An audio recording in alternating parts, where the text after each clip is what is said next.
कार्यक्रम सखी सहेली में आप सभी का स्वागत है। मैं हूं आज मंदाकिनी जोशी और मेरे साथ हैं मंजरी वर्मा। आप सभी को हमारा प्यार भरा नमस्कार। कैसी हो मंजरी? बस बिल्कुल ठीक है, खिली खिली जैसे हमेशा रहते हैं, और आप जब होती है तो फिर मंच वैसे ही खिल जाता है। अच्छा, लेकिन गर्मी बहुत है। देखिए, गर्मी में ध्यान रखती है ना अपने स्वास्थ्य का। पानी समय समय पर पी तो रही है? बिल्कुल, पानी समय समय पर पीते हैं। और मंदाकिनी जी, हमारे आसपास जैसे घरों में कुछ काम चल रहे हैं तो कुछ लोग आते हैं बोतल लेकर के हमें पानी दे दीजिए, तो हम उनको अब ये जरूर पूछते हैं कि आपको सादा पानी पीना है या घड़े का पीना है या ठंडा पीना है। तो ज्यादातर वो लोग काम करते हैं ना, तो उन लोग को सादा पानी ही अच्छा लगता है, तो वो सादा पानी ही लेते हैं। तो यानी कि हम उनको पानी देते हैं। तो इस तरह से जो हम एक दूसरे की प्यास बुझाने के लिए प्रयत्न करते हैं, या कोई आता है मांगता है तो देना चाहिए। बिल्कुल, और ये बहुत बड़ी मानवता है मंजरी कि तपते गर्मी में प्यासे को पानी पिलाना एक बहुत बड़ी बात है। और स्वास्थ्य के लिए तो खैर जरूरी है, ये लू से हमें बचाता है, उस व्यक्ति को लू से बचाता है।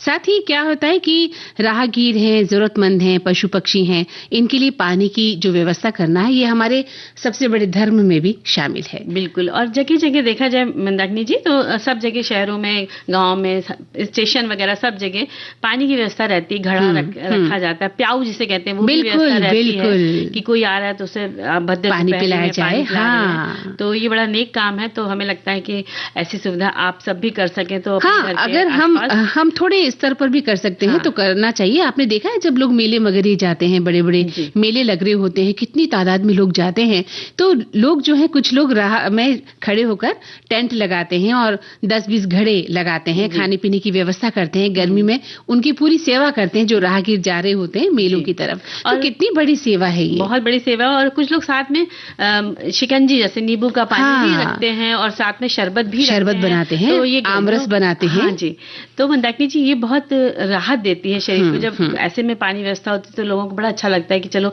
थोड़ी दूर चलते हैं, पानी मिल जाएगा। बिल्कुल सही कहा आपने। हो सकता है उस वक्त किस व्यक्ति की कैसी तबीयत हो और उसे पानी की सख्त जरूरत हो, तो ये एक बहुत बड़ी मानवता है और हमें ये करना चाहिए मंजरी, और खुद भी अपना ध्यान रखना चाहिए। क्या होता है, गर्मी का मौसम हो या सर्दी का, पानी पीने में हम थोड़ा सा कंजूसी बरत लेते हैं, है ना? लेकिन हम अपने विषय बताने में कोई कंजूसी नहीं करेंगे, है ना? तो बताइए आज क्या विषय है हमारे? मुझे कुछ कहना है इसमें सोशल मीडिया के लाइक्स, जिसके चक्कर में हम सभी जकड़े हुए हैं, तो इसकी बातें करेंगे। और कहानी पद्मश्री की, इसमें बसंती देवी जो पर्यावरणविद हैं, उनके बारे में हम बात करेंगे, कहानी सुनेंगे, अपने आप की हम लोग बताएंगे कि क्या उन्होंने किया। और साथ में विश्व मलेरिया दिवस और विश्व टीकाकरण सप्ताह चल रहा है, उस बारे में चर्चा करेंगे।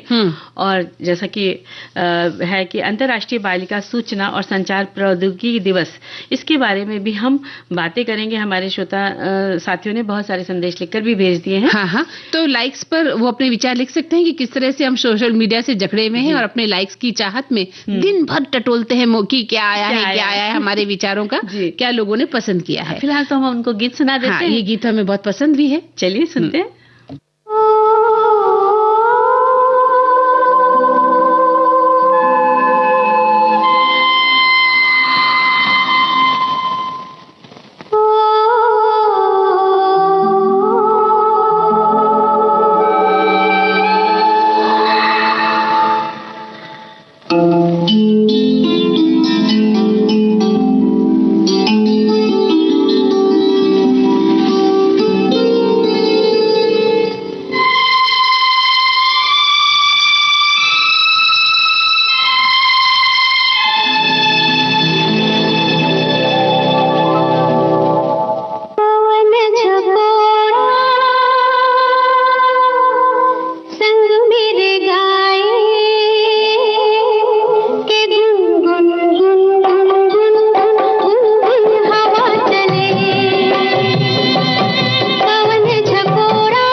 तुमसे मोहब्बत कर बैठे, अब दिल से भुलाना मुश्किल है।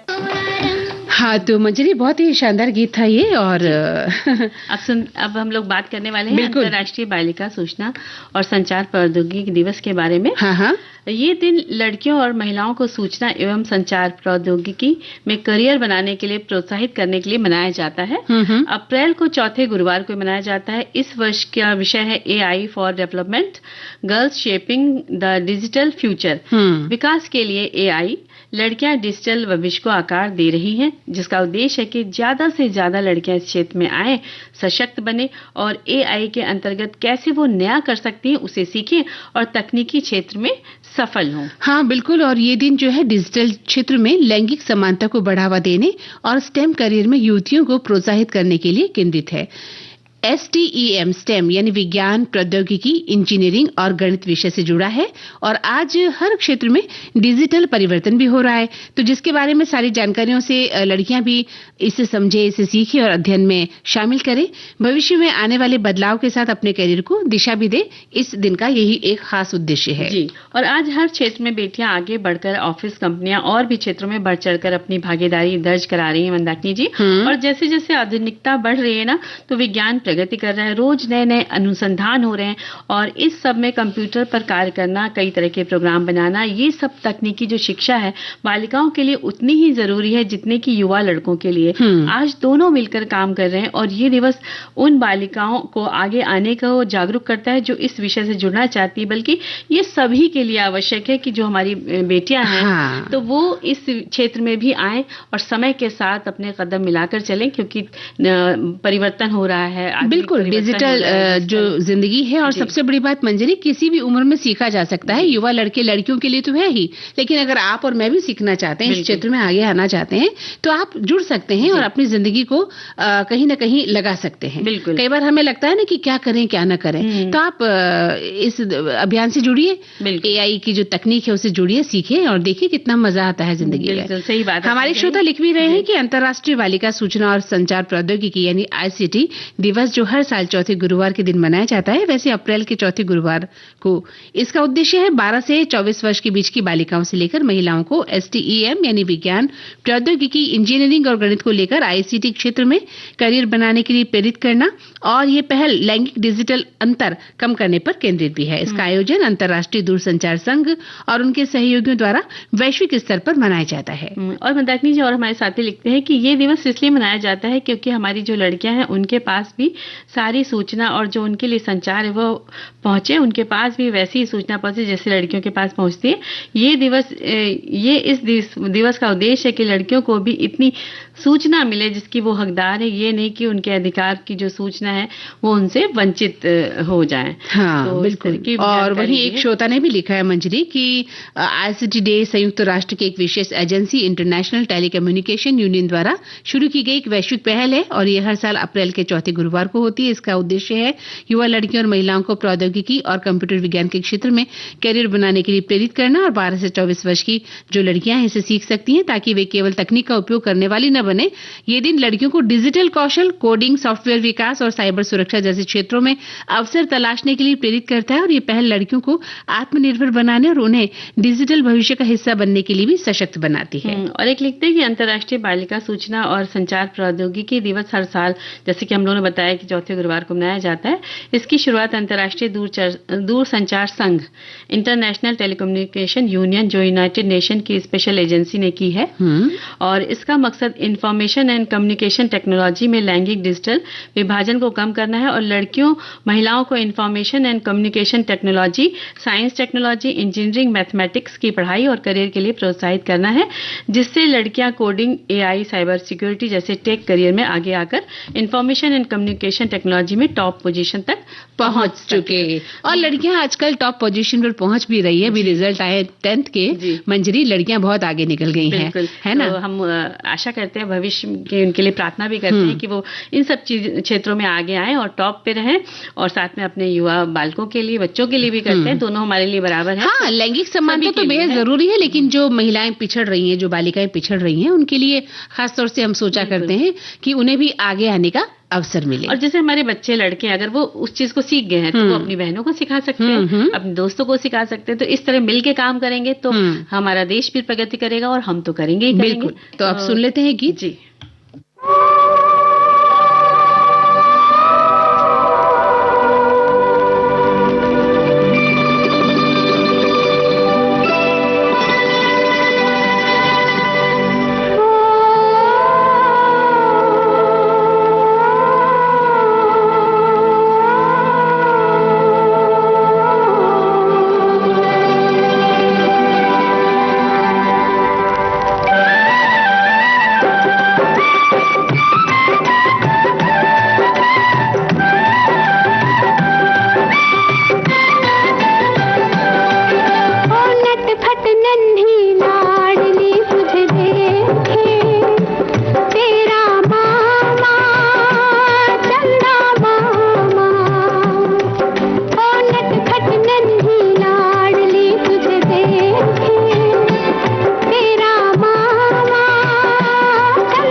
बहुत ही प्यारा गीत था मंजरी। और बात लड़कियों की चल रही थी तो इस क्रम को आगे बढ़ाते हैं और आज बात करते हैं कहानी पद्मश्री की बसंती देवी जो कि पर्यावरणविद हैं, उनके बारे में बताइए।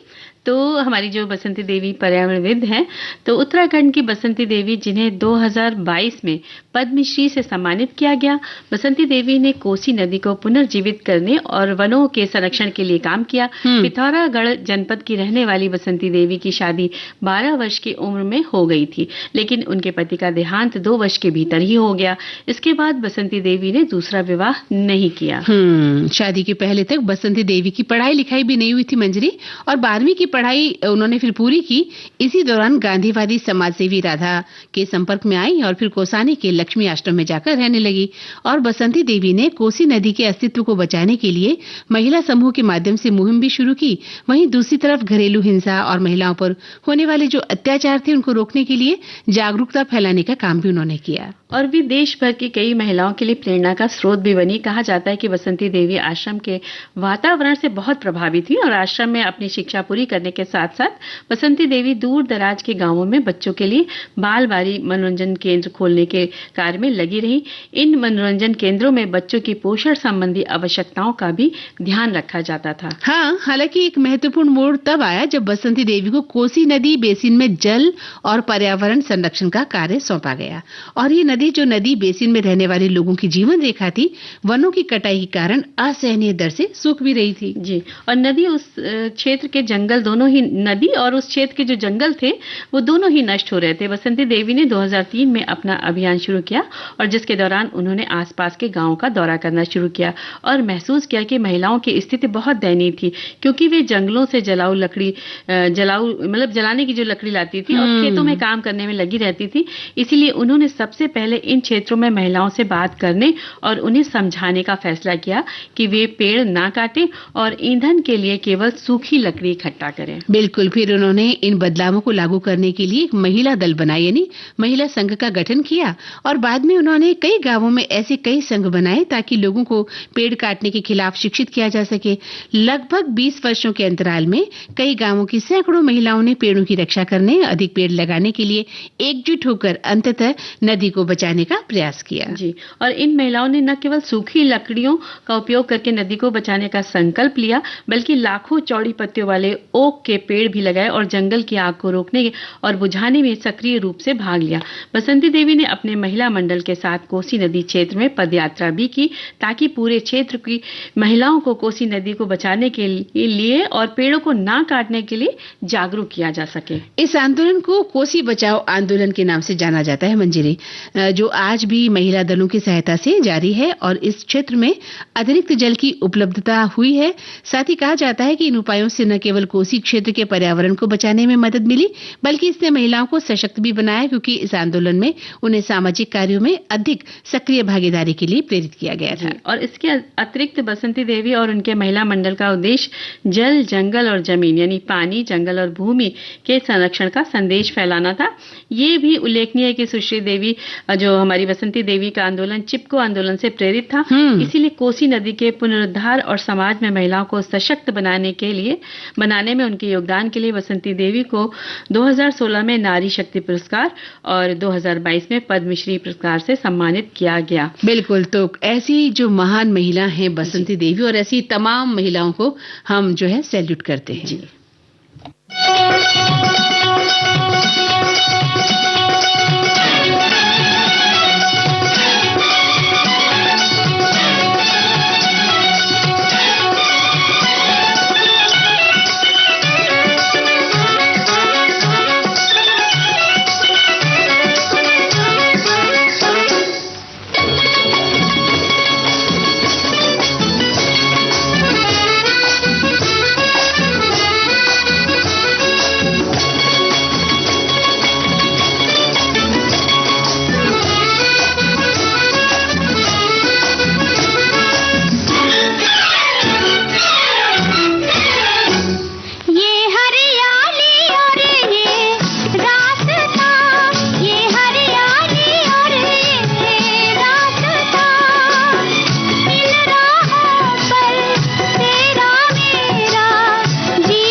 तो मंजरी, अभी जब हम बात कर रहे थे बसंती देवी की, हमारे श्रोता लिखते हैं कि पद्मश्री बसंती देवी पर्यावरणविद और समाज सेविका हैं।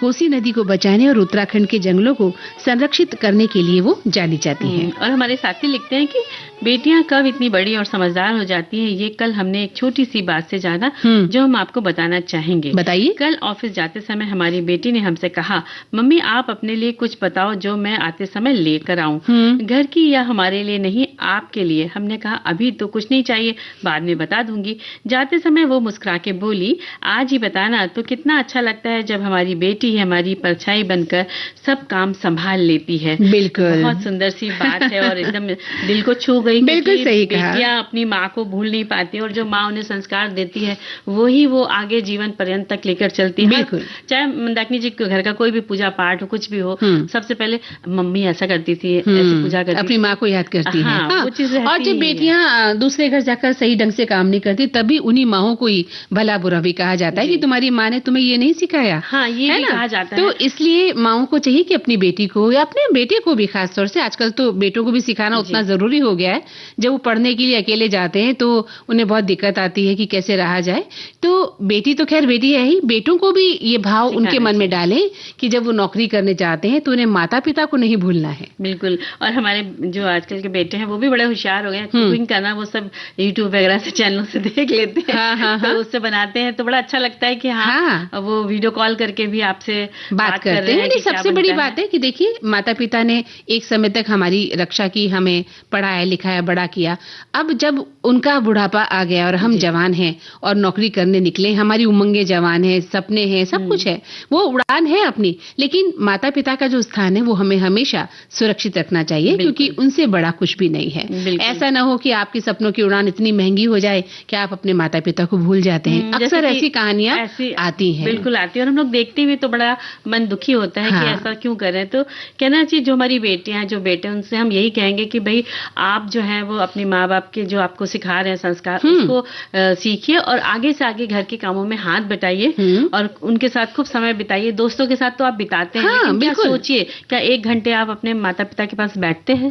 अगर नहीं बैठते हैं तो आज से, अभी से बैठना शुरू कर दीजिए। और मैं तो कहती हूँ कि इसमें टाइम लिमिट्स होनी ही नहीं चाहिए। आप अपने माता पिता, अपने दादा दादी, जो भी आपके घर के बड़े बुजुर्ग हैं, उनके साथ बैठिए। यहाँ तक कि लोग तो पड़ोस के जो बुजुर्ग हैं, हम तो अपने पड़ोस के जो बुजुर्ग दादा दादी, उनके भी बातें करके जाते थे कि अच्छा दादा मैं स्कूल जा रही हूँ, अच्छा दादा मैं ऑफिस जा रही हूँ। तो बड़े सारे अनुभव उनके तो वो हमें आशीर्वाद देते थे कि जाओ बेटा अच्छे से जाना, और उनका आशीर्वाद हमेशा एक कवच के रूप में हमारे साथ रहता है। बिल्कुल, बहुत सही बात है ना। अपने माता पिता को, अपने बड़े बुजुर्गों को हमेशा स्थान दीजिए। आपकी बेटी ने ऐसा कहा, हमें बहुत अच्छा लगा। एक प्यारी सी पिक्चर हमारे सामने आ गई है जब आपकी बेटी आपसे कह रही है कि मम्मा मैं आपके लिए क्या लेकर आऊं, है ना। क्योंकि अक्सर ये होता है कि माँ जो होती है वो अपनी चीजों को मांगती नहीं, कहती नहीं, किसी से अपने मन की बात नहीं कहती, कहना चाहिए। तो ये बहुत अच्छी बात है, बहुत अच्छा लगा। एक समय होता है जब माता पिता हमसे पूछते हैं, अच्छा बेटा शाम को क्या लाना है आपके लिए। तो अब आपका वक्त है जब आप अपने माता पिता, अपने दादा दादी से पूछें कि आपके लिए मैं क्या लेकर आऊं। और अभी तो वक्त हो गया है एक अंतराल का मंजरी, तो लेते हैं अंतराल।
की बात है जन जन की, सभी की कुछ अपनी सी, संघर्षों के कुछ किस्से, कहानी कुछ सफलताओं की, अनकही विरासत की, उम्मीदें नए भारत की।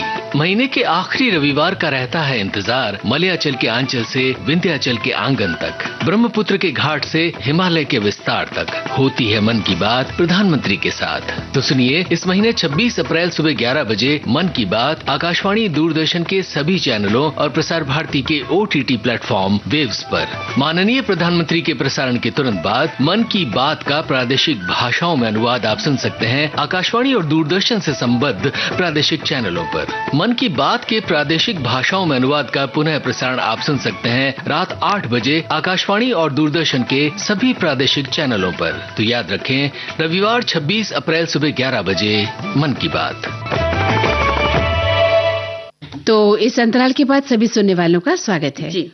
और हम बात करने वाले हैं विश्व मलेरिया दिवस की।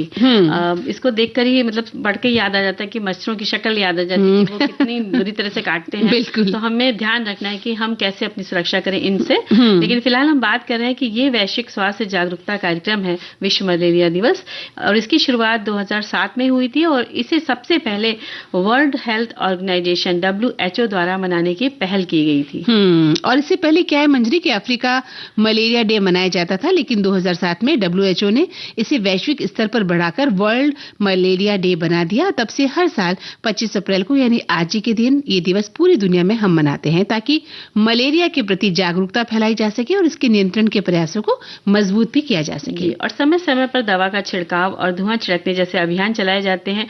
मलेरिया एक परजीवी संक्रमण है जो मादा मच्छर द्वारा फैलता है और गंभीर कभी कभी जानलेवा बीमारी का कारण बन सकता है। बिल्कुल।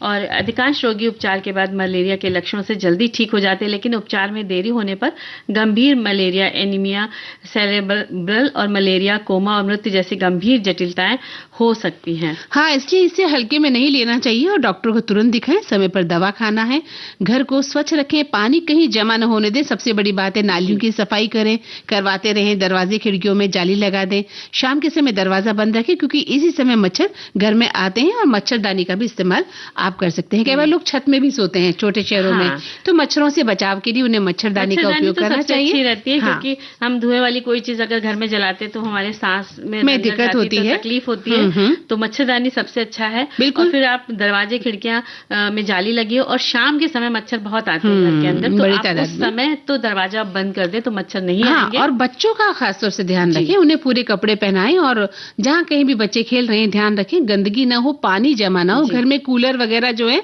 उनको समय समय पर साफ करते रहना है। घर में कुछ कांच के बर्तन बाउल में मनी प्लांट लगाते हैं तो उसका पानी समय समय पर बदलते रहना चाहिए। और कुछ जो पौधे बहुत दिन से आपने इंडोर प्लांट जिसे बना रखे हैं तो उनको भी देखते रहें। कई बार पत्तियों पर भी उसके अंडे बच्चे दिख जाते हैं, तो उस तरह से भी आप कीड़े मकोड़े ना पनपे तो उनका भी ध्यान रखें। और छिड़काव भी किया जा सकता है। छिड़काव मलेरिया की जो दवा है उसका छिड़काव भी समय समय पर सरकार द्वारा तो किया ही जाता है। और आप अपने घर में जैसे प्याज के छिलके और लहसुन के जो छिलके निकलते हैं ना, उसको भी लेकर के जो एक होता है हवन करने के एक छोटा सा बर्तन होता है उसमें आप डाल के उसको जला सकते हैं, तो उसका धुएं से भी कहते हैं कि मच्छर भाग जाते हैं। अच्छा, वो आंखों को नहीं लगता है? नहीं, आंखों को नहीं लगता। दिन में आपने जला दिया और आप बाहर थोड़ा टहल रहे हैं, शाम को जला के टहल रहे हैं तो बहुत फर्क पड़ जाता है। हाँ, ये मतलब उपाय हैं जो किए जा सकते हैं, लेकिन सबसे बड़ी बात है कि घर को साफ सुथरा रखें, खाने को ढक कर रखें, खाना ताजा खाएं। ताजा जो बना स्वच्छ भोजन है वही हमें खाना चाहिए। और हम बात करने वाले हैं टीकाकरण सप्ताह की जो चल रहा है। तो विश्व टीकाकरण सप्ताह हर साल 24 अप्रैल से लेकर 30 अप्रैल तक मनाया जाता है। इसका उद्देश्य लोगों को टीकाकरण के महत्व के बारे में जागरूक करना और सभी आयु वर्ग के लोगों को बीमारियों से बचाने के लिए प्रेरित करना है। हाँ, बिल्कुल। टीकाकरण जो है एक सरल, सुरक्षित और प्रभावी तरीका है जिससे कई खतरनाक बीमारियों से बचा जा सकता है, जैसे कि पोलियो है, खसरा है, टिटनस है, हेपेटाइटिस है, डिप्थीरिया है। और ये टीके शरीर की रोग प्रतिरोधक क्षमता यानी इम्यूनिटी को मजबूत बनाते हैं। जी, और सभी लोगों तक टीकों की पहुंच सुनिश्चित करना, बच्चों और वयस्कों को समय पर टीकाकरण के लिए प्रेरित करना, टीकों से जुड़ी गलतफहमियों को दूर करना, स्वास्थ्य सेवाओं को मजबूत बनाना। विश्व टीकाकरण सप्ताह 2026 की आधिकारिक थीम है for every generation vaccination work. हर पीढ़ी के लिए टीके काम करते हैं और ये थीम WHO द्वारा निर्धारित की गई है और इस थीम का मुख्य उद्देश्य है कि टीके हर उम्र के बच्चों, युवाओं, बुजुर्गों को सुरक्षित ये रखते हैं। हाँ बिल्कुल, और कई पीढ़ियों से टीके जो है जीवन बचाते आ रहे हैं मंजरी। भविष्य में भी स्वस्थ समाज के लिए टीकाकरण बेहद जरूरी है। यानी टीकाकरण सिर्फ बच्चों के लिए नहीं बल्कि पूरी जिंदगी के लिए एक जरूरी सुरक्षा है। तो टीके पिछले 50 वर्षों में 15 करोड़ से अधिक जीवन को बचा चुके हैं। बिल्कुल, और हर परिवार और हर पीढ़ी को सुरक्षित रखने में टीकों की बड़ी भूमिका है। समाज को स्वस्थ रखने के लिए भी सभी को टीकाकरण करवाना बहुत जरूरी है। वैक्सीनेशन की जो कोर्स है बच्चों में, खासतौर से जो बच्चे भी नवजात शिशु पैदा हुए हैं, उनका पूरा जो वैक्सीनेशन कोर्स है वो माता पिता को समय समय पर करवाते रहना चाहिए। और जो समय समय पर सरकार द्वारा बताए जाते हैं, जानकारियां दी जाती हैं, उनको भी आप लागू करें, अपनाएं, तो इससे आपका जीवन सुरक्षित रह सकता है और स्वस्थ रह सकता है।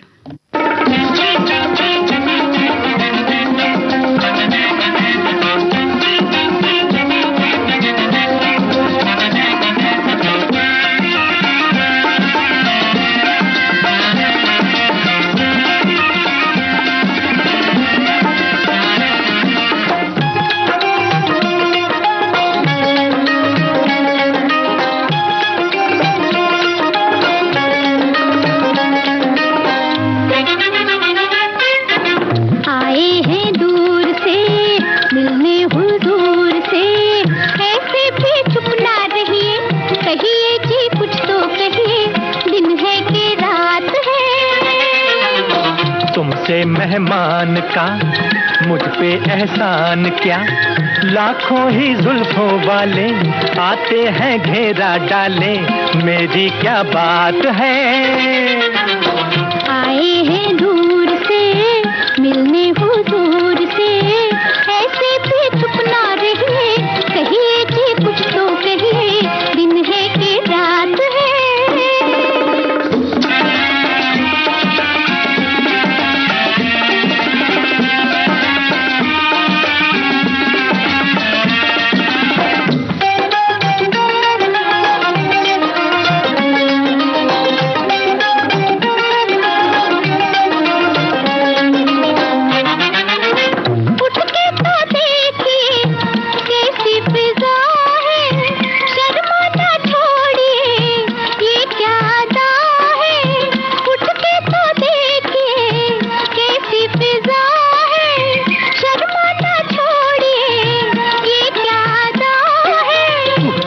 ये क्या फरमाया, मैं तो यूं ही शर्माया, तौबा ये क्या फरमाया, मैं तो यूं ही शर्माया, मेरी क्या बात है। आए हैं दूर से मिलने हुजूर से, ऐसे भी चुप ना रहिए, कहिए कि कुछ तो कहिए, दिन है कि रात है। तुमसे मेहमान का मुझ पे एहसान क्या, लाखों ही जुल्फों वाले आते हैं घेरा डाले, मेरी क्या बात है।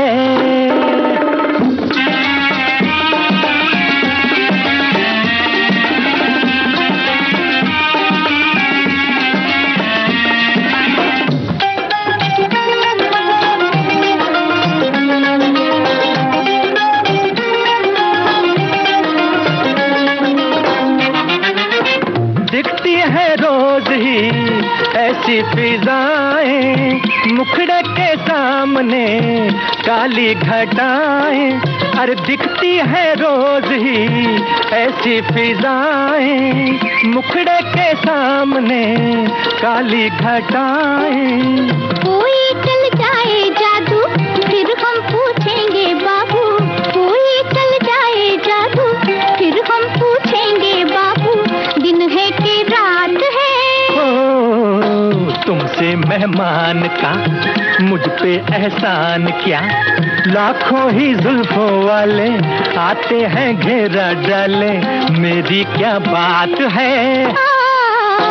आए हैं दूर से मिलने हुजूर से, ऐसे भी चुप ना रहिए, कहिए कि कुछ तो कहिए, दिन है कि रात है। तुमसे मेहमान का मुझ पे एहसान क्या, लाखों ही जुल्फों वाले आते हैं घेरा डाले, मेरी क्या बात है। हाँ तो मंजरी क्या बात है भाई। देखिए हम कई बार संदेश डालते हैं और हमें ये वहम होता है कि मैंने जो मैसेज डाला है, मैंने जो पोस्ट डाली उसकी तो बात ही क्या है, और बहुत सारे लाइक्स मिलेंगे। अब देखो कल मैंने एक पोस्ट डाली थी, तुमने उसको लाइक नहीं किया है। हाँ मैंने देखा नहीं। हाँ क्योंकि कल हम अपनी पोस्ट डालने में जो लगे हुए देखा। तो ये लड़ाई की बात कर रही हो तुम की, जो हम पोस्ट डालते हैं तो तुम लाइक नहीं डालती हो, है ना। कल हमने देखा नहीं। और देखिए हम खुद अपनी पोस्ट डालने में लगे हुए थे। अच्छा तो तुम हमारी पोस्ट को लाइक करना भूल गई। एक्चुअल में हमने आपकी पोस्ट को देखा नहीं। तो मैं अब वापस प्रोग्राम के बाद आपकी पोस्ट को लाइक करना और कमेंट देना। हाँ और याद रखना जब जब मैं पोस्ट डालती हूँ उसे लाइक जरूर करें, है ना, क्योंकि दिन भर हम मोबाइल खोलकर देखते हैं कि हमारी पोस्ट को कितने लोगों ने लाइक कर लिया। तो देखिए मेरी भी हालत ऐसी थी कि सोशल मीडिया पे हम लाइक्स के चक्कर में पड़े हुए थे। जो हमारे जो एक चक्कर में पड़े थे ना, एक भी कह सकते हैं इसको, या ऐसे भी कह सकते हैं, जो हमारे साथ जुड़े हुए हमारे दोस्त बन गए हैं, दूर दराज है, हमने उन्हें वैसे तो नहीं देखा है लेकिन हमने फोटो के माध्यम से देखा है, वो हमसे जुड़े हुए हैं, तो कुछ रिश्तेदार हैं, तो उनकी भावनाओं से कहीं ना कहीं हम जुड़ गए। इतने साल साथ समय हो गया है, तो बस यही रहता है कि हमने कुछ आज डाला है तो देखें उन्होंने देखा कि नहीं देखा, उन्होंने देखा कि नहीं देखा। तो ये सब तो ये जो हमने एक आदत बना ली है ना, ये हमारे लिए अच्छी भी है लेकिन कई बार बहुत खतरनाक भी साबित हो जाती है। अच्छी इसलिए कि ठीक है हम थोड़ा बिजी हो जाते हैं, अगर घर में हम फ्री हैं, हमारा मन नहीं लग रहा, कोई पोस्ट हमने डाली है अच्छी सी और लोगों ने लाइक किया, हमारे दोस्तों ने, तो हमें खुशी होती है, हमारा समय कट जाता है। तो लेकिन ये बीमारी बन जाती है कई बार कि लत लग जाती है कि हमें लोगों ने लाइक नहीं किया, जैसे कि मैं तुमसे नाराज हो गई हूँ अभी। ऐसे बहुत सारे लोग हमसे नाराज हो जाते हैं। आपकी नाराजगी जो हम 4 बजे के बाद दूर करोगे ना, क्योंकि हमने कल तो बहुत सारे लोगों की मतलब पोस्ट को लाइक किया था। तो चलिए हम देखते हैं हमारे साथियों ने क्या लिखकर भेजा है। लिखते हैं कि सोशल मीडिया के लाइक्स एक तरह से डिजिटल सराहना है, लेकिन इन्हें अपनी असली खुशी या आत्म मूल्य का आधार नहीं बनाना चाहिए। असली खुशी और आत्मविश्वास अपने काम और रिश्तों वास्तविकता जीवन से आता है, न केवल लाइक से। बिल्कुल सही कहा आपने। और वहीं एक श्रोता कहते हैं कि सोशल मीडिया पर लाइक या डिसलाइक से कोई फर्क नहीं पड़ना चाहिए, लेकिन कुछ लोग हैं जो अपनी बात के विरोध को पसंद नहीं करते, उनको सलाह है कि वे सोशल मीडिया पे आए ही ना। एक लिखते हैं कि बहुत बार किसी अच्छी चीज को पढ़कर लोग लाइक भी कर देते हैं और शेयर भी कर देते हैं, पर कोई जरूरी नहीं कि इस लाइक के बदले उनसे आपकी दोस्ती हो ही जाए। और अगर कोई फ्रेंड रिक्वेस्ट नकार देते हैं तो आपको बुरा भी नहीं लगना चाहिए, क्योंकि दोस्ती बनाने से नहीं होती है। सोशल मीडिया पर आपने कितने को दोस्त बनाया है, दोस्ती निभानी पड़ती है।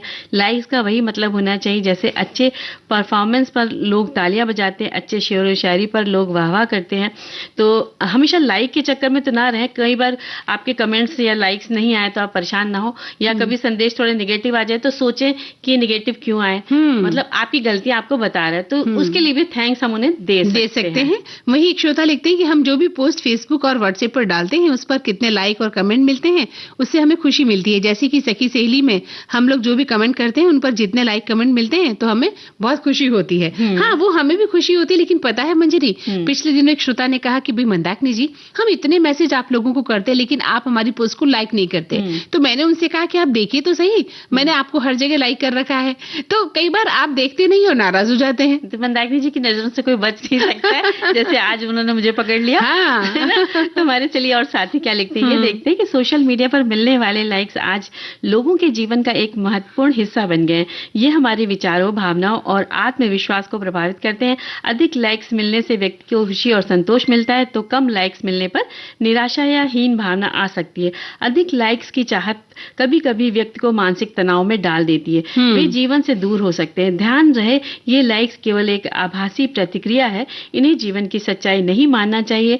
संतुलित उपयोग ही हमारे मानसिक स्वास्थ्य और खुशहाली के लिए आवश्यक है। बहुत सही बात लिखी है आपने।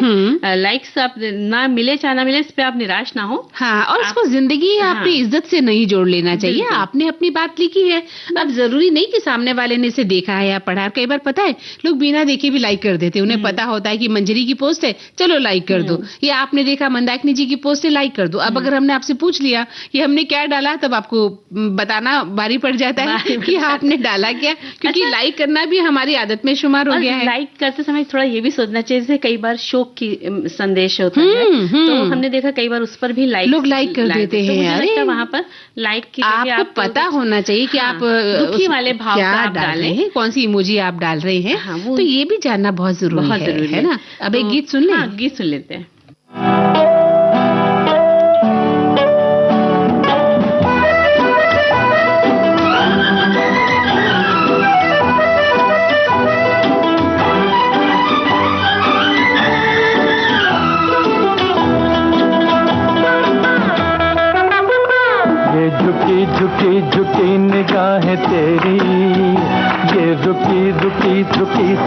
निगाहें तेरी, दिल का राज कह गई तुझको प्यार है कहीं, अब ये बात छुप सकेगी कैसे तेरी, ये झुकी झुकी झुकी निगाहें, वाह वाह।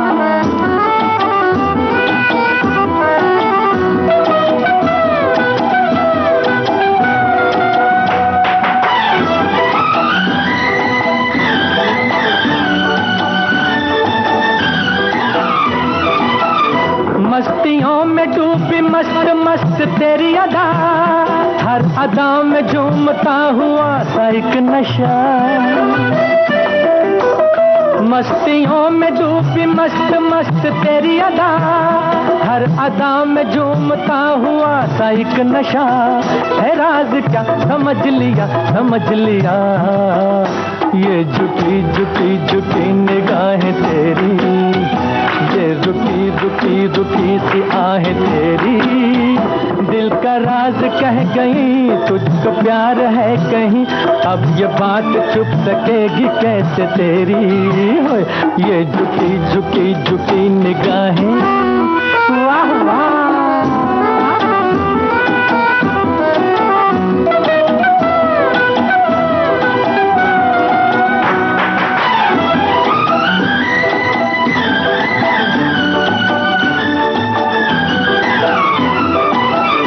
तेरी सादगी ये बांकपन ये शौकियां, मुँह छुपा नहीं तो गिर पड़ेगा आसमान, ये तेरी सादगी ये बांकपन की शौकियां, मुँह छुपा नहीं तो गिर पड़ेगा आसमान, है झूठ क्या खुदा गवा, ये झुकी झुकी झुकी निगाहें तेरी, ये रुकी रुकी रुकी सी आहें तेरी, दिल का राज कह गई तुझको प्यार है कहीं, अब ये बात छुप सकेगी कैसे तेरी, ये झुकी झुकी झुकी निगाहें तेरी, ये रुकी रुकी रुकी सी आहें तेरी।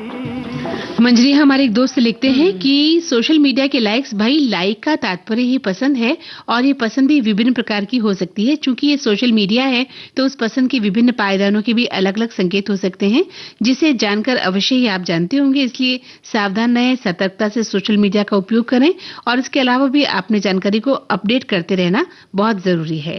और इसके साथ ही हमारे साथी लिखते हैं कि कभी कभी हमें सोशल मीडिया पर मिलने वाले लाइक्स बहुत अच्छे लगते हैं, जैसे कि किसी ने हमारी छोटी सी खुशी को समझ लिया हो, लेकिन हम ये भी मानते हैं कि लाइक्स ही सब कुछ नहीं होते, हम जो भी पोस्ट करते हैं वो हमारे दिल से जुड़ा होता है और उसकी असली कीमत उन लाइक्स से कहीं ज्यादा होती है। हमें अच्छा लगता है जब लोग हमारी बात से जुड़ते हैं, पर हम अपनी खुशी को सिर्फ लाइक्स पर निर्भर नहीं करते। माना लाइक्स हमें थोड़ी देर के लिए बहुत खुशी देते हैं, पर जीवन तो परिवार के साथ ही छोटी छोटी से ज्यादा खुशियों से ज्यादा खूबसूरत बन जाता है, और उसके लिए हमें किसी भी लाइक की आवश्यकता नहीं पड़ती है। बिल्कुल सही कहा। एक श्रोता लिखते हैं कि सोशल मीडिया के लाइक्स में, इस मामले में मैं अपने आप को बहुत ही खुशनसीब समझता हूं कि सोशल मीडिया में मैं कुछ भी अपलोड करूं या मैसेज करूं, मुझे लाइक्स मिले या न मिले, मैं बुरा महसूस नहीं करता हूं। मेरे दिल और दिमाग में जो विचार आ जाते हैं उसे मैं टाइप कर देता हूं। मेरे विचार से सभी को इसे लाइटली लेना चाहिए, डिप्रेस होने की जरूरत नहीं है, इसे मनोरंजन के रूप में लेना चाहिए। जो लाइक करे उसका भी भला, और जो लाइक न करे उसका भी भला। और हमारे साथी लिखते हैं कि विविध भारती के ग्रुप में हम सब एक दूसरे की कमेंट्स को तो लाइक देते हैं, लेकिन जब प्रोग्राम के उद्घोषक आरजे हमारी कमेंट्स को लाइक देते हैं तो हमारा आत्मविश्वास, हमारा उल्लास, हमारी खुशी अनेक गुना बढ़ जाती है। ये प्रतिक्रिया हमारा एक दूसरे के प्रति प्यार और विश्वास दिखाता है। बिल्कुल, ये आपका प्यार और विश्वास ऐसे ही बना रहे। वहीं एक श्रोता लिखते हैं कि परिवार में भी लाइक्स देने का चलन है। सोशल मीडिया पर कुछ भी डाल दिया तो आप उसे लाइक कीजिए। कुछ बातें मन को अच्छी नहीं लगती है तो मैंने लाइक नहीं किया, तो खुलेआम उन्होंने मुझे फोन करके कहा, अपने परिवार के किसी सदस्य की बात कह रही हैं, खुलेआम उन्होंने मुझे फोन करके कहा कि तुमको दिखाई नहीं दिया क्या? मैंने हंसकर बात को टालना चाहा, तुम अगर मेरा लाइक नहीं करोगी तो हम भी तुम्हारा कुछ भी लाइक नहीं करेंगे।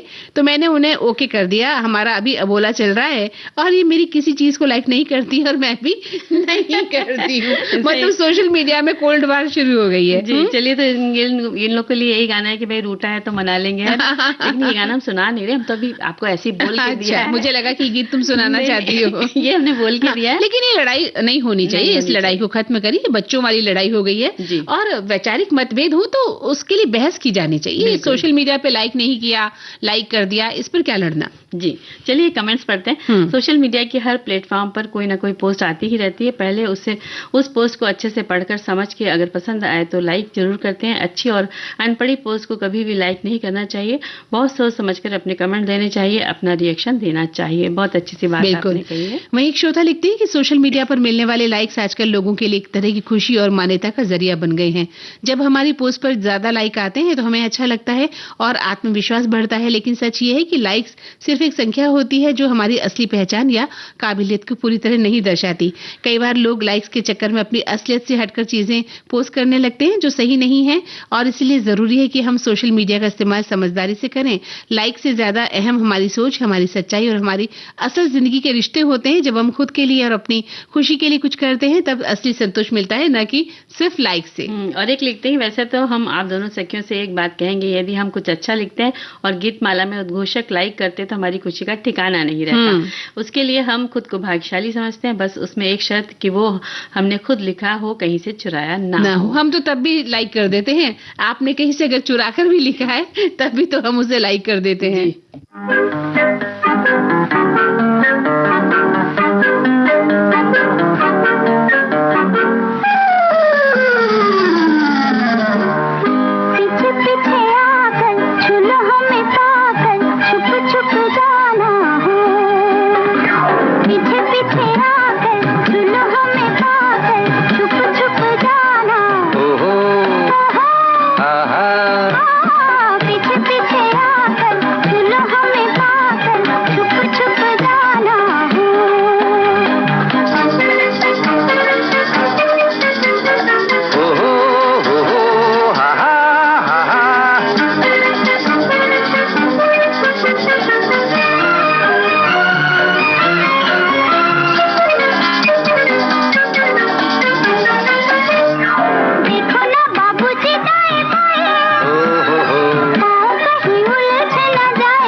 तो हमारे एक साथी लिखते हैं, एक लाइन उन्होंने लिखी है कि लाइक और डिसलाइक ने प्रेम खत्म कर दिया है। कितनी बड़ी बात लिख दी ना कि लाइक और डिसलाइक से हमारा प्रेम अगर लड़ाई की हद तक पहुंच जाता है तो ये बहुत बड़ी बुरी बात है। वहीं एक श्रोता लिखते हैं कि मुझे कुछ कहना है, सोशल मीडिया के लाइक्स, भाई लाइक का तात्पर्य ही पसंद है और ये पसंद भी विभिन्न प्रकार की हो सकती है।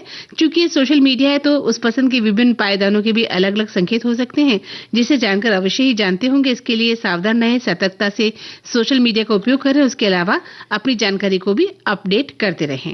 और हमारे साथी लिखते हैं कि आजकल सोशल मीडिया के लाइक्स बच्चों के इमोशंस पर बहुत ज्यादा असर करते हैं। ज्यादा लाइक्स हौसला बढ़ाते हैं। आजकल डायरेक्ट सोशल मीडिया में ऑनलाइन शॉपिंग का चलन भी बहुत बढ़ गया है। लोग शॉपिंग करने से पहले किसी प्रोडक्ट का फीडबैक, प्रीवियस बायर्स के रिव्यू, लाइक्स, कमेंट के जरिए लेते हैं।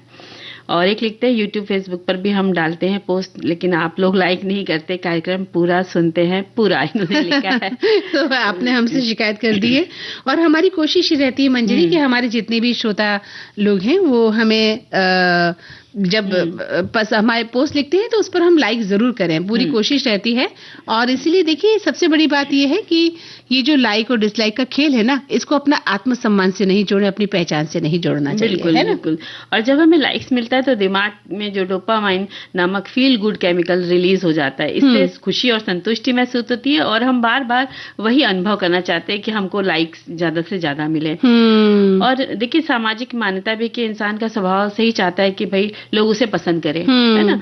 लाइक्स हमें ये एहसास देते हैं कि लोग हमें देख रहे हैं और स्वीकार कर रहे हैं। तो इस चक्कर में भी लाइक्स की वो रहती है, इच्छा रहती है। लेकिन मंजरी वहां पर भी युद्ध चलता है सोशल मीडिया में भी। मैंने तुम्हारी पोस्ट देखी और गुस्से में उसे अनदेखा कर दिया, अब क्या कर लोगी तुम? तो ये युद्ध भी वहां चलते रहते हैं जिसका कोई इलाज नहीं होता है। देखिए जहाँ पे जैसे कहते हैं ना घरों में 4 बर्तन होते हैं तो खटकते हैं, आवाज आती है, वैसे हमारा सोशल मीडिया सारे दोस्त बन गए हैं एक दूसरे, कभी किसी का विचार तो इसे आत्मसम्मान और संबंध खराब करने से नहीं जोड़ना चाहिए। हाँ, दोस्ती तक ही रखें। और किसी ने लाइक किया नहीं किया, आपने अपनी बात कह दी पोस्ट के जरिए। अगर आप किसी पोस्ट को डालते हैं तो आपने अपने मन की बात कही है, अब जरूरी नहीं कि सामने वाला उसमें जुड़े। हाँ, अगर कोई आपकी पोस्ट पे कुछ दूसरा व्यक्ति लिख रहा है, कुछ समझाना चाह रहा है तो उसको सहर्ष से समझ भी लीजिए। हाँ, कई बार लोग आपको आपकी बात से नहीं वो इत्तेफाक रखते, सहमत होते, तो वो आपको अपनी बात कहते हैं और हम बुरा मान जाते हैं कि उसने हमारी आलोचना कर दी है। आलोचना नहीं है, वो उसने अपने मन की, सबके विचार देखिए एक जैसे तो होते नहीं है, इसलिए ठीक है जिसने जो लिखा उसको स्वीकार कर लीजिए और आप जवाब भी दे सकते हैं। ऐसा बिल्कुल, क्यों नहीं, आप वैचारिक वो करिए ना। हम तो कहते हैं कि वैचारिक युद्ध होना चाहिए जहाँ की विचारों की लड़ाई हो, लेकिन मनभेद नहीं होना चाहिए और संतुलन बना के रखना चाहिए। और लाइक्स को फीडबैक समझे, मूल्य नहीं समझना चाहिए। स्क्रीन टाइम जो है वो हमें अपना सीमित कर देना चाहिए और असली जिंदगी के रिश्तों और अनुभवों पर हमें ध्यान देना चाहिए। और अब असली बात यह है कि सखी सहेली कार्यक्रम का समय समाप्त हो रहा है और अब हमें आज्ञा लेनी होगी मंजरी। तो कार्यक्रम सखी सहेली से मंदाकिनी जोशी और मंजरी वर्मा को दीजिए इजाजत। नमस्कार।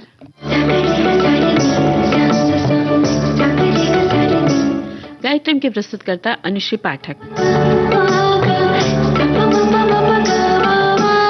सखी सहेली।